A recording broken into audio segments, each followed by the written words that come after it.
फलस्वरूप mercury, Venus, अर्थ और Mars जैसे ग्रहों का निर्माण हुआ। वैज्ञानिकों के मुताबिक उस वक्त पृथ्वी और मार्स यानी मंगल ग्रह के बीच थिया नामक ग्रह सूरज की परिक्रमा किया करता था। पृथ्वी पर ग्रेविटी होने की वजह से सूरज की परिक्रमा करने वाले एस्ट्रॉयड अब पृथ्वी की परिक्रमा करने लगे और धीरे धीरे करोड़ों सालों तक ये पृथ्वी पर गिरते रहे। और ऐसी घटना हमारे पड़ोसी ग्रह थिया पर भी हो रही थी, जिसके कारण थिया पृथ्वी के और करीब आने लगा और आकर पृथ्वी से टकराया। इस भयंकर टकराव की वजह से पृथ्वी के हिस्से कणों के रूप में अंतरिक्ष में फैल गए और एक रिंग्स की तरह पृथ्वी की परिक्रमा करने लगे। इन्हीं परिक्रमा करते हुए कणों में टकराव होने लगा, जिसके कारण हमारे चांद का निर्माण हुआ। उस वक्त पृथ्वी पर सिर्फ एक ही समुद्र हुआ करता था और वो था 1900 डिग्री सेल्सियस के तापमान पर उबलते हुए लाविका। उबल रही थी वो सारी चीजें जिसे आज आप अलग अलग नाम से जानते हैं। वक्त के साथ साथ पृथ्वी धीरे धीरे ठंडी हो रही थी, जिसके कारण पृथ्वी के भारी तत्व जैसे धातु और रेडियो एक्टिव पदार्थ पृथ्वी के केंद्र में जाकर इकट्ठा हो गए और हल्के पदार्थ पृथ्वी की सतह पर आ गए। लाखों सालों तक पृथ्वी पर उल्का पिंडों की बरसात हुई और इन गिरते हुए उल्का पिंडों में जमा था नमक, मिनरल्स और पानी।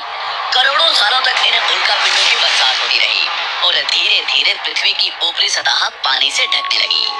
वैज्ञानिकों के मुताबिक यही वो वक्त था जब दूर गहरे पानी के अंदर निकलते ज्वालामुखियों से पहली बार सूक्ष्म जीवों का निर्माण हुआ। लाखों सालों बाद एक वक्त ऐसा आया जब पृथ्वी की पूरी सतह पानी से ढक चुकी थी। हमारी पृथ्वी के सबसे अंदर का कोर रेडियो एक्टिव पदार्थ से बने होने की वजह से हरदम गर्म होता रहता है, लेकिन जब भी पृथ्वी की ऊपरी जमीन ठंडी हो जाती है तब पृथ्वी के अंदर की गर्मी बाहर नहीं निकल पाती, जिसके कारण ज्वालामुखियों का निर्माण होता है। और उस वक्त कुछ ऐसा ही हुआ। पानी से ढकी हुई पृथ्वी पर हजारों की तादाद में ज्वालामुखी निकलने लगे और आने वाले लाखों सालों तक इन ज्वालामुखियों का निकलना जारी रहा, जिससे पानी के ऊपर जमीन का निर्माण हो रहा था। इस वक्त भी पृथ्वी पर वातावरण न होने की वजह से अंतरिक्ष से उल्का पिंडों की बरसात हो रही थी।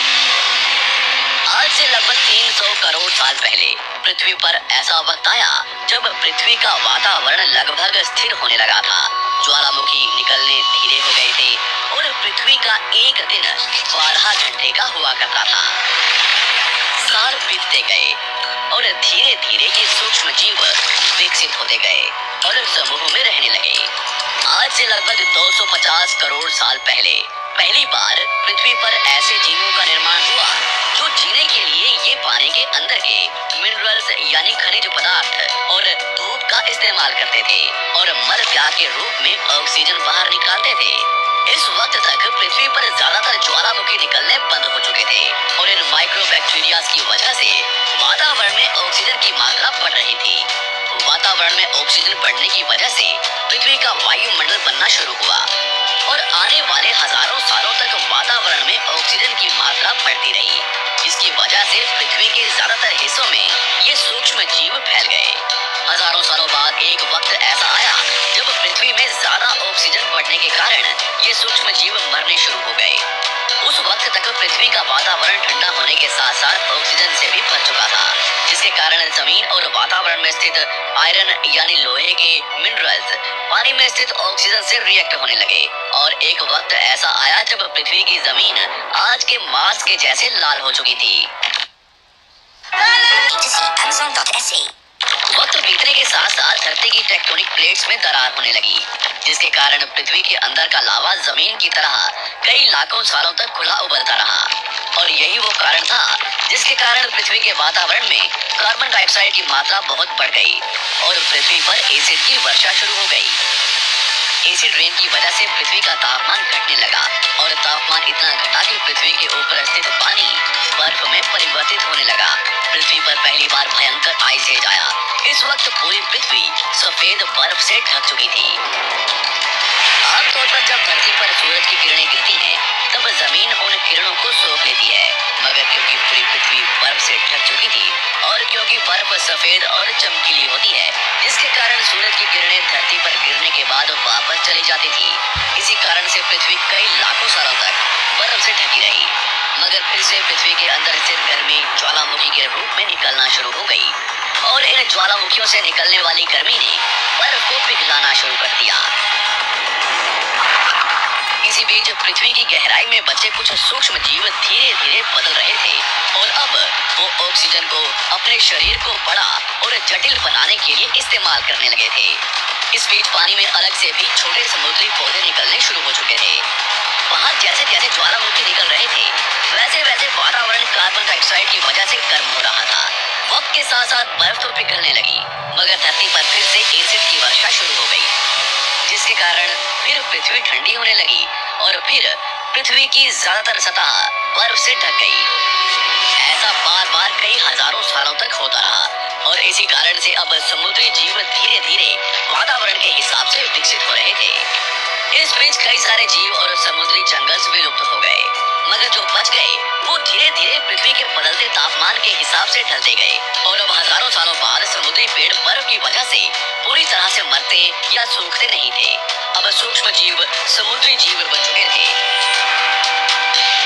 जब फिर से ज्वालामुखियों ने पृथ्वी की बर्फ को पिघलाना शुरू किया, तब ये समुद्री पेड़ जल्दी विकसित होकर फैल गए।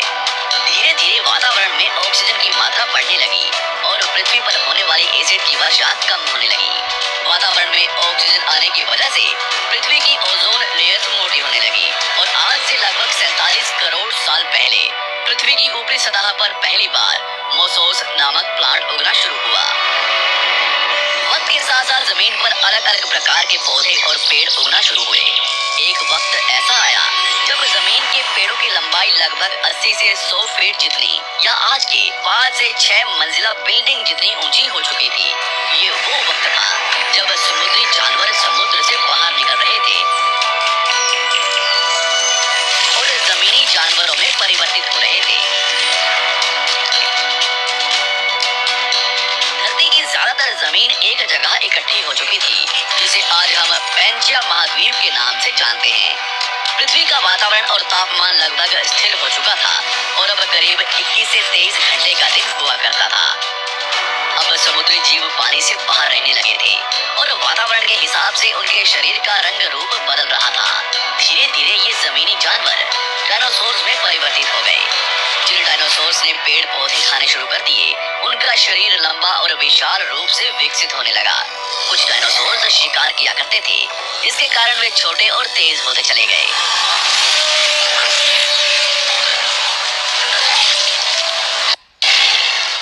पृथ्वी की ऊपरी जमीन एक जगह इकट्ठी होने के कारण ज्यादातर जमीन रेगिस्तान और बंजर हो चुकी थी। ज्यादातर जंगल समुद्र के करीब हुआ करते थे, जिसमें डायनासोर्स रहा करते थे। आज से लगभग 20 करोड़ साल पहले पैंजिया महाद्वीप टूटना शुरू हो गया। पैंजिया के विभाजित होने की वजह से पृथ्वी की ज्यादातर ऊपरी जमीन पानी के संपर्क में आने लगी, जिसके फलस्वरूप पृथ्वी पर हरियाली बढ़ती गई, जिस वजह से डायनासोर्स और ज्यादा विभिन्न और विशाल होते चले गए। डायनासोर्स ने आने वाले लगभग 20 से 30 करोड़ सालों तक पृथ्वी पर राज किया। उस वक्त डायनासोर्स समुद्र से लेकर जमीन और आसमान तक पूरी पृथ्वी पर राज किया करते थे। इस दौरान अफ्रीका से टूटा भारत सीधे आकर आज के तिब्बत से टकराया और इस टकराव की वजह से हिमालय का निर्माण हुआ। आज से लगभग 6.5 करोड़ साल पहले पृथ्वी की तरफ आज के माउंट एवरेस्ट से भी बड़ा लगभग 4.5 लाख करोड़ किलो जितना वजनीय उल्का पिंड लगभग 80,000 किलोमीटर प्रति घंटे की स्पीड से पृथ्वी की तरफ आ रहा था। पृथ्वी की सतह को छूते ही उसमें भयंकर आग लगी और वो जलते हुए सीधा पृथ्वी से टकराया।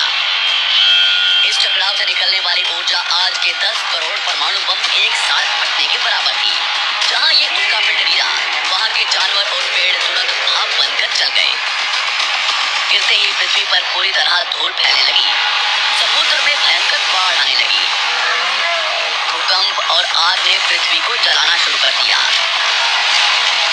कुछ ही घंटों में पूरे पृथ्वी के वातावरण में हानिकारक गैस और धूल की वजह से पृथ्वी नर्क हो चुकी थी। डायनासोर्स भूतन आग और भूखमरी से पूरी तरह विलुप्त हो गए। इस वक्त हमारे पूर्वज जमीन के अंदर रहा करते थे, जिसके कारण वो इस विशाल प्रलय से बच गए। पृथ्वी का वातावरण पूरी तरह से काला और अंधेरा हो चुका था, जिससे धूप भी जमीन तक नहीं पहुंच पा रही थी। पृथ्वी के पेड़ और ज्यादातर जानवर विलुप्त हो गए। वातावरण में धूल और हानिकारक गैस के कारण पृथ्वी पर फिर से एसिड की वर्षा शुरू हो गई और फिर पृथ्वी ठंडी होकर बर्फ से ढक गई। लेकिन इस बार पृथ्वी की बर्फ लाखों सालों तक नहीं जमी रही और 80 से 90 हजार साल बाद ये बर्फ पिघलनी शुरू हो गई।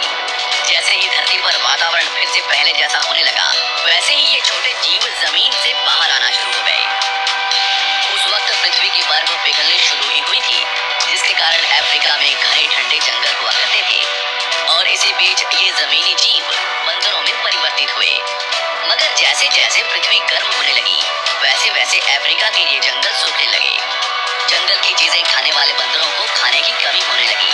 खाने की तलाश में इन बंदरों ने अपने पैरों पर चलना शुरू कर दिया, जिससे उन्हें दूसरे जानवरों के शिकार करने में मदद मिलती थी। धीरे धीरे बंदर एप्स यानी वानर में परिवर्तित हुए। खाने की तलाश में ये एप्स पृथ्वी के दूसरे हिस्सों में फैलने लगे और धीरे धीरे उनके शरीर का रंग रूप वहाँ के मौसम के हिसाब से बदलता गया। वक्त के साथ साथ हम आदिवासी बने। हमने हथियारों से लेकर आग का आविष्कार किया। हम धीरे धीरे इंसान के रूप में विकसित हुए। हमने धर्म से लेकर परिवार, भाषा और संस्कृति का निर्माण किया और वक्त के साथ साथ हम विकसित होते चले गए और आज हम इस पृथ्वी की सबसे विकसित प्रजाति बन चुके हैं। पृथ्वी को आज के जैसे बनने में लगभग 450 करोड़ साल का वक्त लगा है और हमें एक छोटे जमीन में रहने वाले जानवर से इंसान बनने में कई लाखों सालों का। मगर हमने इन 100 सालों में जितना पृथ्वी को गंदा और तबाह किया है, उतना आज तक किसी भी प्रजाति ने नहीं किया होगा। हम फिर से धरती को गर्म कर रहे हैं और कार्बन डाइऑक्साइड की मात्रा बढ़ा रहे हैं। वैज्ञानिकों का मानना है कि पृथ्वी